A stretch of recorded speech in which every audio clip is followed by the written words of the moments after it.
Hi, and welcome. You're listening to the X22 Report. My name's Dave, and this is episode 822B, and today's date is November 19th, 2015, and the title of this episode is U.S. Creates Atmosphere in Syria to Start the Next Global War. Now, before I get started, I just want to make an announcement. The interview with Stephen Lenman is now uploaded to the X22 Report Spotlight channel.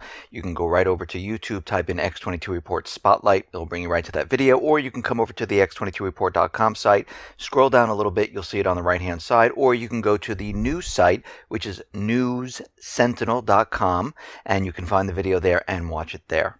Let's get into the economic collapse, political, and geopolitical news. Now, after the Paris terrorist attack, the Eurozone came out and said, listen, we understand there was a terrorist attack. They had weapons, AK-47s, and we're going to push stricter gun laws because this is the time to do it.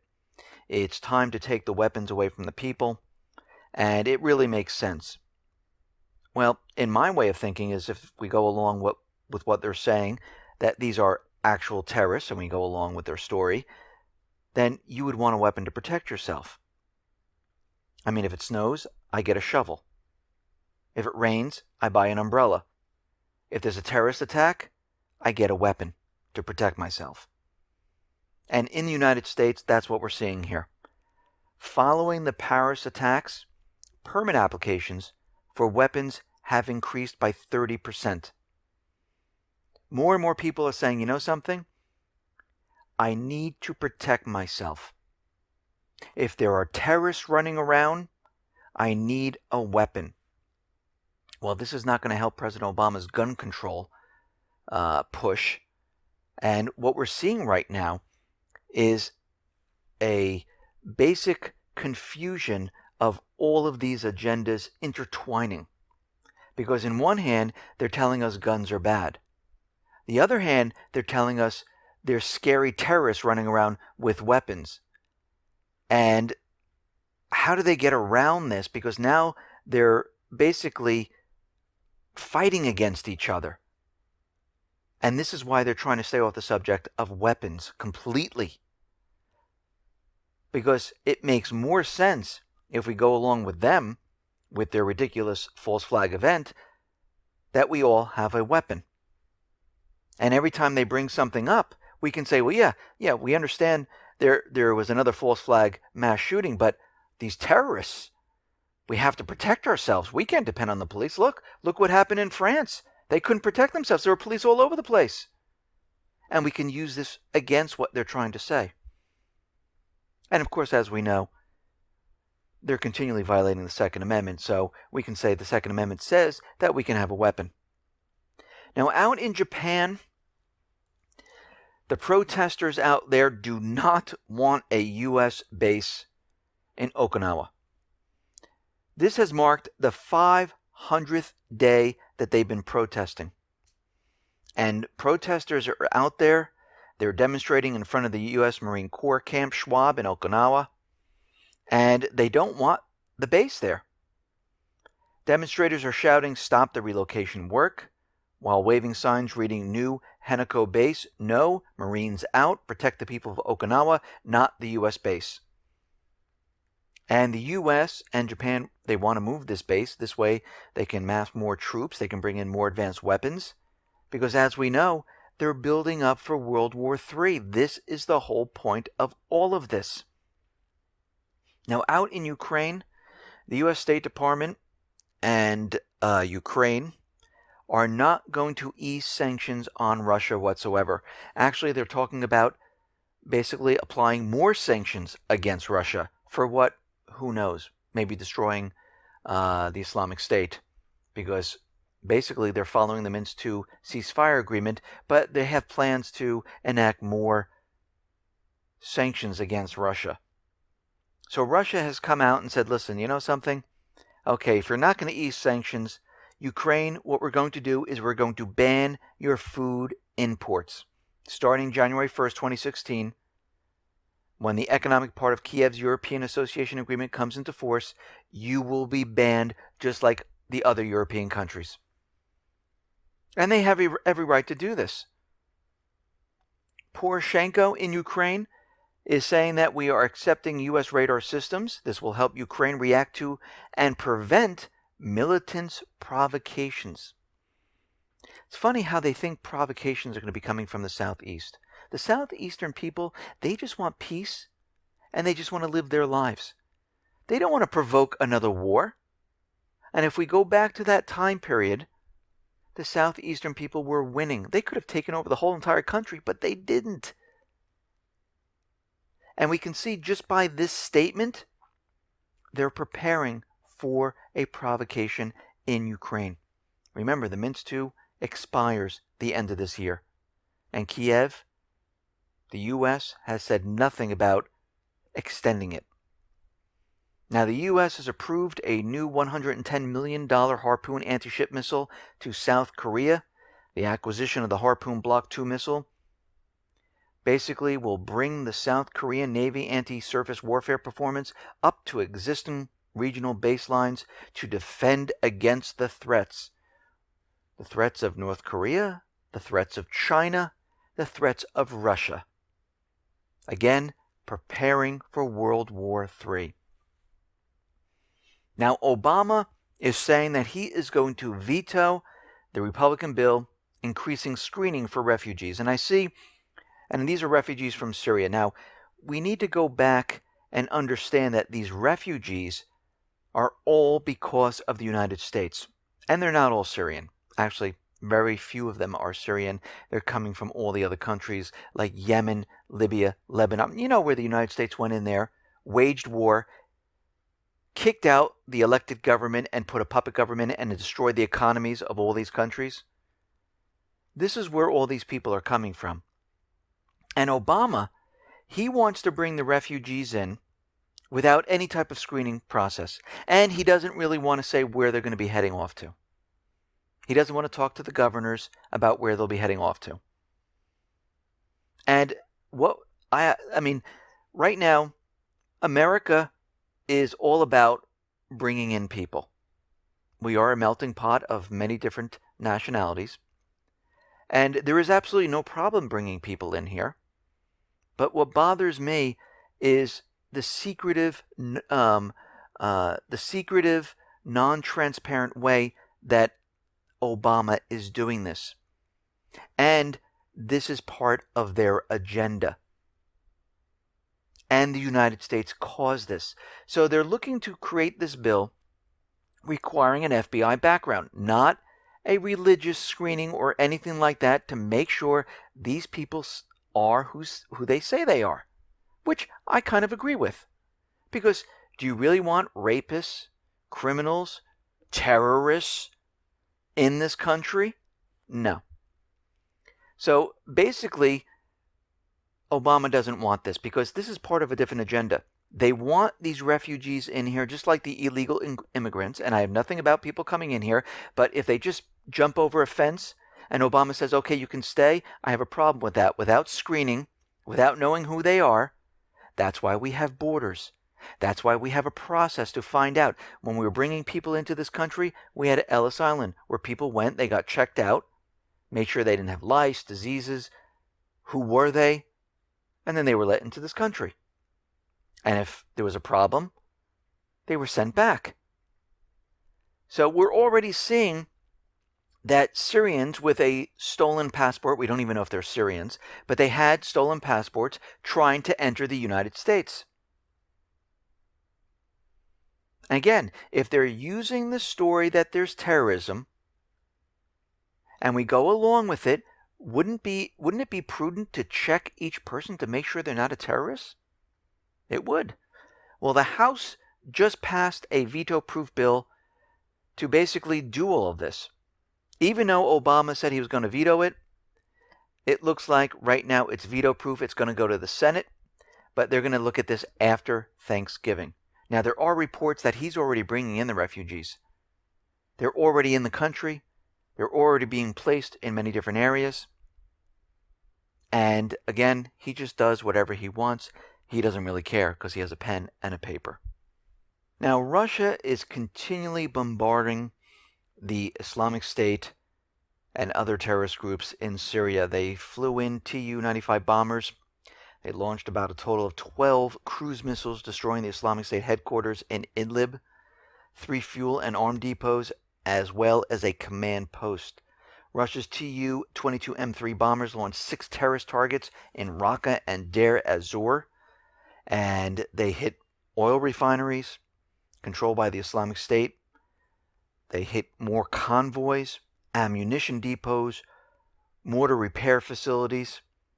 And over the last 24 hours, Russia Aviation, their Tu-160, the Tu-22 M3 jets, have carried out over 126 sorties from the territory of the Russian Federation. So they're flying all of these military planes from Russia into Syria. They are really ramping this up. Now, the U.S. is out there, and we saw yesterday that Russia destroyed the convoy of trucks. Now, of course, the United States is out there saying that, yes, we're doing that too. And we had multiple successful airstrikes, and we're stopping the flow of their profits.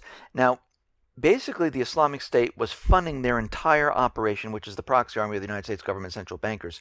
They were using the oil of Syria. They captured the eastern part of Syria, a lot of the oil refineries, and they were trucking and shipping this off, and these trucks would enter Turkey. And then it would be moved all around and sold. And this is how they paid for their operations.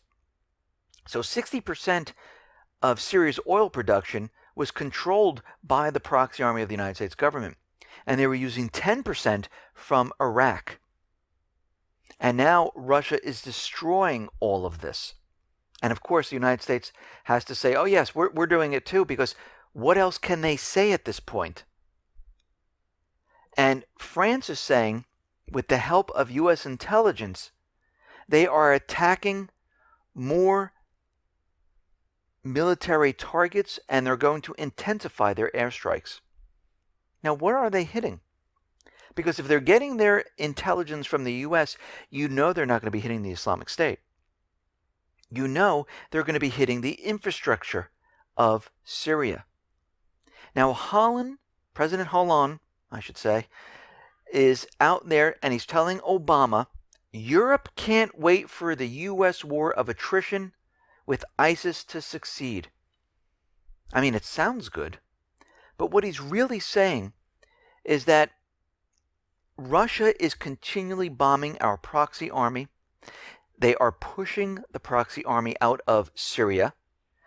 We don't have that much time left, and we can't wait. The longer we wait, the less chance we will have getting Assad.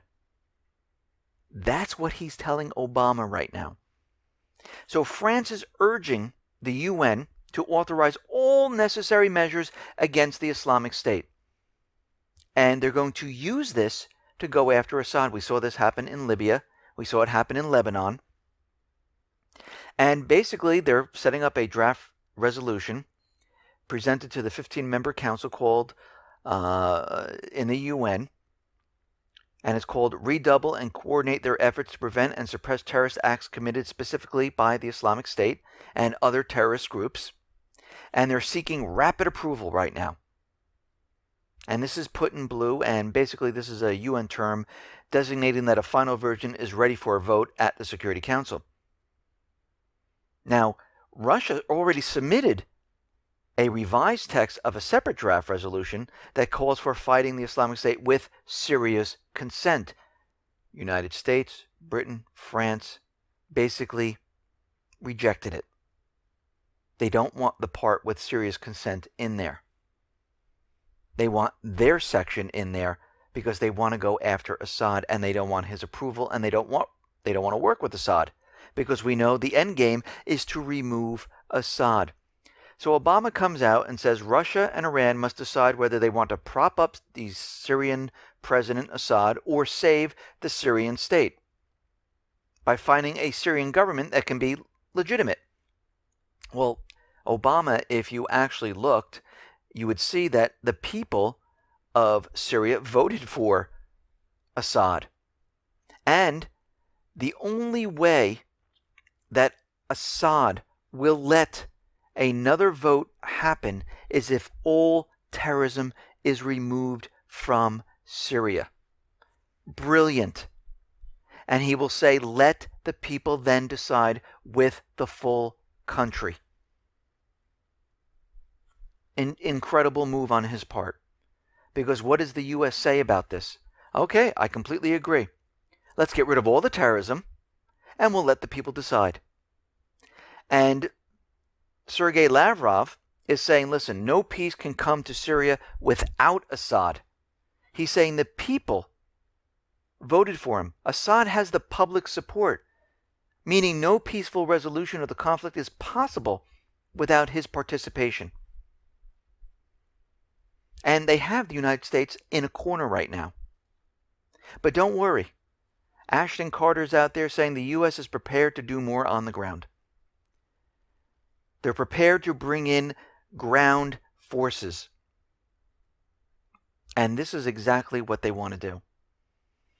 Now, the U.S.-backed moderate terrorists, they suffered another black day. The fighting is not going well for them whatsoever. So, out of the Syrian Observatory for Human Rights, which is one guy in an apartment building, out of his bedroom, in the UK, reporting on all this, that's the agency they're using, they're saying there's going to be a 15-day ceasefire in Damascus. Because right now, the Free Syrian Army, whatever left of it, is losing, and they might use this time period to basically reposition, rearm, and bring in more troops. Because this is how it works. They really don't want a ceasefire. They're just going to use it. Now, the corporate media is out there, and they are pushing the propaganda very, very hard. They're saying 65% of Americans approve of sending more ground troops to fight the Islamic State. Right after the Paris attacks, everyone wants our men, women, children, cousins, brother, you name it, they want them to go into Syria and fight this war. This is a poll to try to convince everyone it is time to go in there. And if you notice, Obama continually says no boots on the ground, we're not bringing forces in there. This reminds me of World War II when they said the United States is not going to get into the fight, we're not going to be fighting in this war, and basically they set up an event to bring us into the war, and that was called Pearl Harbor. Now, Anonymous came out and they exposed a company here in the United States that was working with the Islamic State, and it's called Cloudflare. Now, a lot of websites use this because basically what it does is all traffic goes to Cloudflare, and Cloudflare then sends the traffic to your website. This way, you can avoid getting some type of denial of service attack. And what happens is all the IPs from all around the world go to this one location, and then the IP from Cloudflare is then sent, all the traffic is sent over this one IP address. And if you have a program or a server that has a special script, you can separate where the people are actually coming from. And it seems like Anonymous figured this out. But again, a lot of people use this. A lot of alternative media use this to protect themselves. So what we're seeing right now is that whatever agency is out there is using this to mask where and who they really are. That's what they're doing at this point. Now, we see footage coming from a CCTV of the pizzeria in France, and I have this on the X22Report.com, and you can see it on YouTube, and it's in black and white, and we can see one of the gunmen shooting around, and it's funny because he's shooting in, and I see one bullet hole, but I don't see any other bullet holes in the glass, but you see firing all over the place.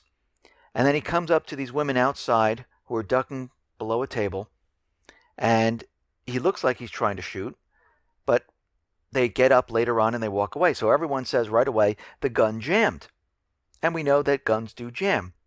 But what's very interesting about all of this is that he didn't even look at the gun or try to cock it or take out the clip or do anything at that point. He just walked away, which is very odd. And when you look at this person looks white to me, wearing a hat, and does not look like any of these other people that they're describing.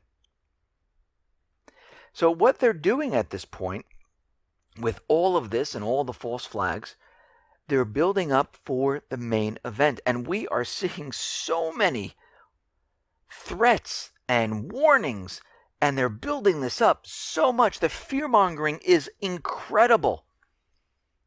Italy is on high alert for terrorist attacks. The FBI warns jihadists are planning to strike the historic monuments at the Vatican, Rome, and Milan.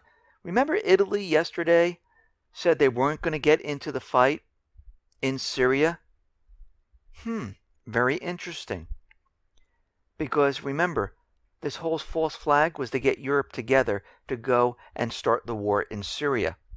And any of those countries that are not going to work with them, you're going to be threatened. So the United States Embassy in Italy has now issued a security alert to all Americans living there, to be very careful of all the different areas, especially the St. Peter's Basilica in the Vatican City in Rome.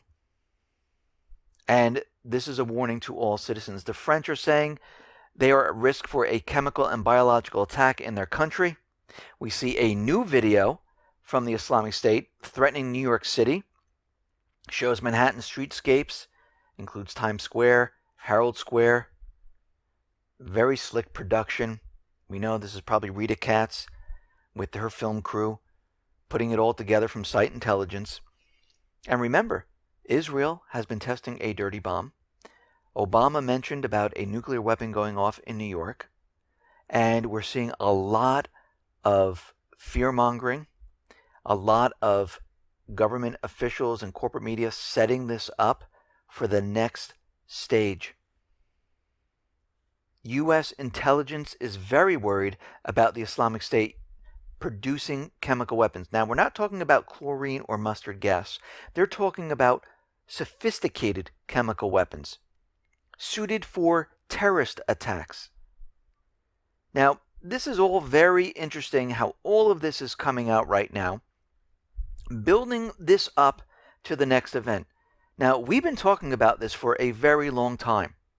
We've been talking about a multi-site attack, either being dirty bombs, chemical weapons, followed with a cyber attack. And what we're seeing right now is the U.S. government, central bankers, Europe, building this up because they know this system is collapsing. It's falling apart. So it seems they're bringing all countries to one location to start this global war, and that is Syria. We have Russia there. France is making the call for Europe to get into Syria. The United States is in there. Cameron is trying to convince the MPs to vote yes, let's go into Syria. And then they had the Islamic State, the proxy army, execute a Chinese hostage. Well, this was to bring China into the fight. Why? To start the global war. They also executed a Norwegian national. This looks like this is going to be the hotspot for the global war. All the pieces are in place. And now we're just waiting for the big bang. Listen, everyone, thanks a lot for listening. Be well, be safe, and especially be prepared. Thanks a lot.